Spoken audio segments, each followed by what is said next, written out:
बहुत important video है। अगर आप लोग पिंडी इस्लामाबाद में इन्वेस्ट करने का सोच रहे हैं या कर चुके हैं और सोच रहे हैं कि ये जगह इन्वेस्टमेंट के लिए बेहतरीन थी कि नहीं थी, तो इस वीडियो में मैं इंशाल्लाह कोशिश करूंगा कि वो तमाम सोसाइटीज़, वो तमाम एरियाज़ को कवर करूं जहां पे जो इम्पैक्ट अगले 1 से 2 सालों में आप नज़र आएगा कि प्राइसेस का इम्पैक्ट कितना है। पहली जो साइट है वो पार्क रोड है। पार्क रोड पे साइट के ऊपर बेतहाशा इस टाइम के ऊपर काम हो रहा है, बेहतरीन काम हुआ है मालवा एनक्लेव पे। आप वो एरिया को जाएं तो आपको एरिया का समझ नहीं आती। अभी जो कुरी रोड से ओरिजिनल यूज़ करती है, अभी उसको डायरेक्ट इकोसिस्टम और दी जा रही है फ्रॉम पार्क रोड, जिसके लिए पार्क रोड के ऊपर जो है एक बहुत बड़े पुल पे काम हो रहा है जो अंडरग्राउंड जो है सीधी लाइन को गुजार रहा है, और दूसरा जो है ऊपर से डायरेक्टिव ओवरहेड के थ्रू NIH की बैक से होता हुआ था सीधा आपको लेके जो है जोड़ेगा। 3 सोसाइटीज पे बहुत बड़ा इम्पैक्ट इसका पड़ने वाला है। नंबर 1 जो इम्पैक्ट इसका आने वाला है प्राइसेस का, मार्गला एनक्लेव की प्राइसेस 1 कनाल की 9 करोड़ के ऊपर गई हैं। तो बिल्कुल साथ एक सोसाइटी जो डेवलप्ड है पार्क व्यू, उस पे लोगों ने एकदम इन्वेस्टमेंट शुरू कर दी है और इस टाइम के ऊपर प्राइसेस जो है ना 3 से ऊपर वापस 4 पे वापस आ गए हैं। लेकिन अभी भी अच्छा टाइम है, अभी भी आपको 50% के ऊपर जो है ना प्लॉट प्राइस के ऊपर जो है ना पार्क व्यू में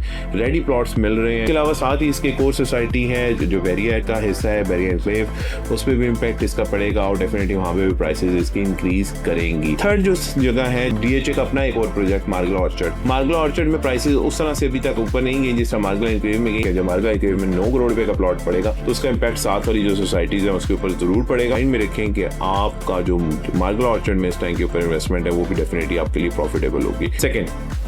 सेकंड जो आपको साइड है ना, वो मैंने आपको पहले भी इस वीडियो में बताया था कि आपकी जो मार्गला एनक्लेव है, मार्गला एनक्लेव को M1 के साथ जोड़ने का मंसूबा ऑलरेडी वर्किंग में है, ऑलरेडी काम साइट पे स्टार्ट हो चुका है।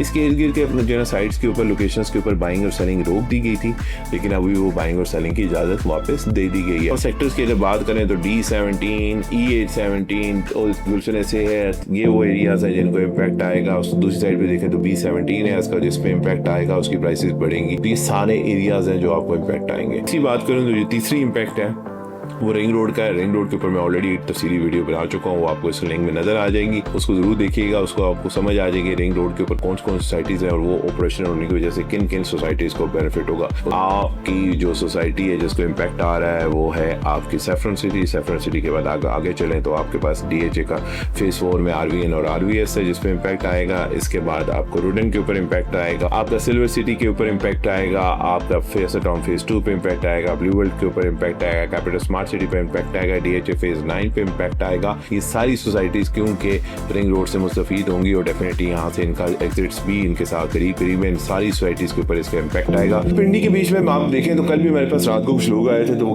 हंस रहे थे कि इस्लामाबाद पिंडी में बहुत ज्यादा चेंज आ रहा है। जैसे कुछ अर्से पहले हम देखते थे कि लाहौर के बीच में 8 दफा जो होता है नई रोड बनी होती थी, नई रोड जो है खड़ी होती थी। इसी तरीके से पिंडी इस्लामाबाद में भी ये चीजें आना शुरू हुई हैं। डेफिनेटली इससे माहौल को जरूर इफेक्ट आ रहा है और इसके ऊपर हमने पहले भी इस पे कंसर्न उठाया था कि बहुत सारे दरख्तों की कटाई हो रही है, इस्लामाबाद का हुस्न खराब हो रहा है, हीट वेव बहुत ज्यादा होती जा रही है। इस्लामाबाद में लॉजिकली इतनी गर्मी नहीं होती जो 2 सालों से पड़ना शुरू हुई है। उसके रीजन डिफॉरेस्टेशन डेफिनेटली है, लेकिन इसके साथ साथ लोगों की आसानी के लिए बहुत सारी नए रोड्स के जाल बिछाए जा रहे हैं और वो रोड्स के जाल बिछाने का क्या क्या इम्पैक्ट आ रहा है और वो इम्पैक्ट किन किन एरियाज को इम्पैक्ट करेगा, ये वीडियो इसके बारे में बहुत इंपॉर्टेंट वीडियो है। अगर आप लोग पिंडी इस्लामाबाद में इन्वेस्ट करने का सोच रहे हैं या कर चुके हैं और सोच रहे हैं कि ये जगह इन्वेस्टमेंट के लिए बेहतरीन थी कि नहीं थी, तो इस वीडियो में मैं इंशाल्लाह कोशिश करूंगा कि वो तमाम सोसाइटीज, वो तमाम एरियाज को कवर करूं जहां पे जो इम्पैक्ट अगले 1 से 2 सालों में आप नजर आएगा कि प्राइसेस का इम्पैक्ट कितना है। उसमें अगर देखूं तो पहली जो साइट है वो पार्क रोड है। पार्क रोड के ऊपर अगर आप लोगों ने अभी रिसेंटली देखा हो पार्क रोड के ऊपर, और इस वीडियो में भी आपको नजर आ रहा होगा, पार्क रोड पे साइट के ऊपर बेतहाशा इस टाइम के ऊपर काम हो रहा है। पार्क रोड को असेस किया जा रहा है DHA, क्योंकि मार्गला एनक्लेव आपको पता है उसने पोजीशन 11 महीने के रिकॉर्ड टाइम में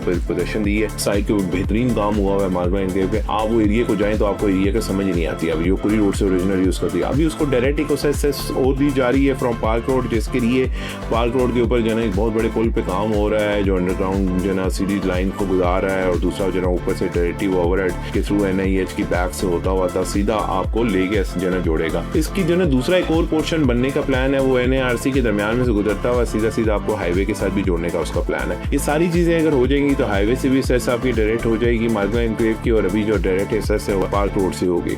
इससे क्या क्या फर्क पड़ेगा, ये क्या क्या इम्पैक्ट आएंगे, तो इम्पैक्ट भाईजान इसके जो है 3 सोसाइटीज पे बहुत बड़ा इम्पैक्ट इसका पड़ने वाला है। नंबर 1 जो इम्पैक्ट इसका आने वाला है प्राइसेस का, और जो इम्पैक्ट नजर भी आ रहा है हमें पार्क्यू काम क्योंकि काम करते थे, हमें नजर आ रहा था कि पार्क्यू में कुछ अरसे से, जब से खासतौर पे वो पार्क्यू का लाहौर वाला जो रवि वाला इशू हुआ था, उसकी वजह से हमने देखा था कि पार्क्यू की ओवरऑल डिक्लाइन आया था, प्राइसेस काफी नीचे आ गई थी। जो प्लॉट थे एक कनाल के वो तकरीबन 4-4.25 करोड़ वाले तकरीबन जो है ना 3, पौने 3, 3.25 उसके राउंड बिक रहे थे, और वो भी इसमें बाहर आपको ढूंढना मुश्किल था। लेकिन एकदम जो है ना मार्गला एनक्लेव की प्राइसेस एक कनाल की 9 करोड़ के ऊपर गई हैं, तो बिल्कुल साथ एक सोसाइटी जो डेवलप्ड है पार्क्यू, उस पे लोगों ने एकदम इन्वेस्टमेंट शुरू कर दी है, और इस टाइम के ऊपर प्राइसेस जो है ना 3 से ऊपर वापस 4 पे वापस आ गई हैं। लेकिन अभी भी अच्छा टाइम है, अभी भी आपको 50% के ऊपर जो है ना प्लॉट प्राइस के ऊपर जो है ना पार्क्यू में रेडी प्लॉट्स मिल रहे हैं, जो आपको मार्गला एनक्लेव के भी में तकरीबन 9 करोड़ रुपए का इस टाइम पे कनाल प्लॉट की प्राइसेस पहुंच चुकी हैं, और ये प्राइसेस बढ़ेंगी। मैंने आपको उसकी रीजन बता दी है कि ये रोड एसेस इसको बनने जा रही है पार्क रोड से, और ये जब चीजें ऑपरेशनल हो जाएंगी और आपका पहुंचने का टाइम बहुत कम हो जाएगा, तो भाई उसके बाद ये प्राइसेस ऊपर और जाएंगी। इसके अलावा साथ ही इसके कोर सोसाइटी है जो बैरिया का हिस्सा है, बैरिया एनक्लेव, उस पर भी इम्पैक्ट इसका पड़ेगा, और डेफिनेटली वहाँ पे भी प्राइसेस इसकी इंक्रीज करेंगी। थर्ड जो जगह है जिसके ऊपर इसका इम्पैक्ट पड़ने जा रहा है वो है डीएचए का अपना एक और प्रोजेक्ट मार्गला ऑर्चर्ड। मार्गला ऑर्चर्ड में प्राइसेस उस तरह से अभी तक ऊपर नहीं गई जिस तरह मार्गला एनक्लेव में गई है, क्योंकि मार्गला एनक्लेव एक तो सीडीए और जो है डीएचए का जॉइंट वेंचर है, जबकि वहाँ पे उस तरह के जॉइंट वेंचर सीडीए के साथ नहीं है, वो सीडीए का उस तरीके से प्रोजेक्ट नहीं है, तो सीडीए उस तरीके से जो है जिस चीज को बनाना शुरू करता है, आपको पता है उसमें थोड़ी ज्यादा जान लगाता है, लेकिन स्टिल वो डीएचए का प्रोजेक्ट है और उसमें प्राइसेस अभी भी बेहतर है। 3.5 करोड़ पे आपको कनाल मिल रहा है, और ये आपकी प्राइसेस इंक्रीज हो जाएंगी। उसकी रीजन सिंपल सी है कि जब मार्गला एनक्लेव में 9 करोड़ रुपए का प्लॉट पड़ेगा, तो उसका इम्पैक्ट साथ वाली जो सोसाइटीज है उसके ऊपर जरूर पड़ेगा, और जो ये प्राइसेस मैंने बताया कि ऊपर भी जाएंगी, तो माइंड में रखें कि आपका जो मार्गला ऑर्चर्ड में इस टाइम के ऊपर इन्वेस्टमेंट है वो भी डेफिनेटली आपके लिए प्रॉफिटेबल होगी। तो ये कुछ सोसाइटीज हैं जो इस टाइम के ऊपर पार्क रोड की वजह से आप लोगों को फायदा देने जा रही हैं।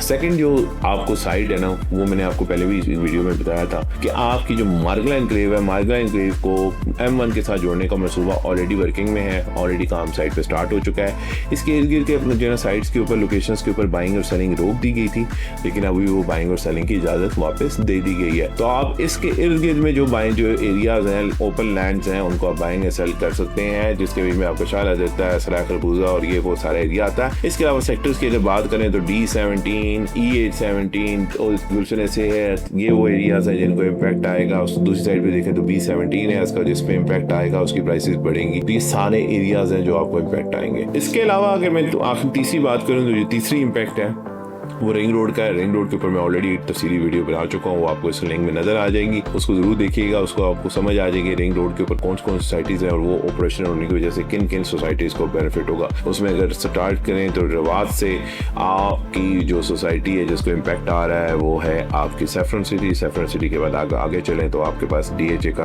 फेज 4 में RVN और RVS है जिसपे इम्पैक्ट आएगा। इसके बाद आपको रुडन के ऊपर इम्पैक्ट आएगा, आपका सिल्वर सिटी के ऊपर इम्पैक्ट आएगा, आपका फेस टाउन फेज 2 पे इम्पैक्ट आएगा, ब्लू वर्ल्ड के ऊपर इम्पैक्ट आएगा, कैपिटल स्मार्ट सिटी पे इम्पैक्ट आएगा, DHA फेज 9 पे इम्पैक्ट आएगा। ये सारी सोसाइटीज क्योंकि रिंग रोड से मुस्तफीद होंगी और डेफिनेटली यहाँ से इनका एग्जिट्स भी इनके साथ करीब इन सारी सोसाइटीज के ऊपर इसका इम्पैक्ट आएगा। तो मेरे ख्याल में ये वो सारी सोसाइटीज हैं या वो एरियाज हैं जहाँ पे आपको इस टाइम के ऊपर इन्वेस्टमेंट डेफिनेटली करनी चाहिए। ये डेफिनेटली आपको फ्यूचर में लॉन्ग रन में बहुत बड़ा बेनिफिट देंगे। अपना ख्याल रखें, दुआ में याद रखें, जाते हैं। अल्लाह हाफ़िज़।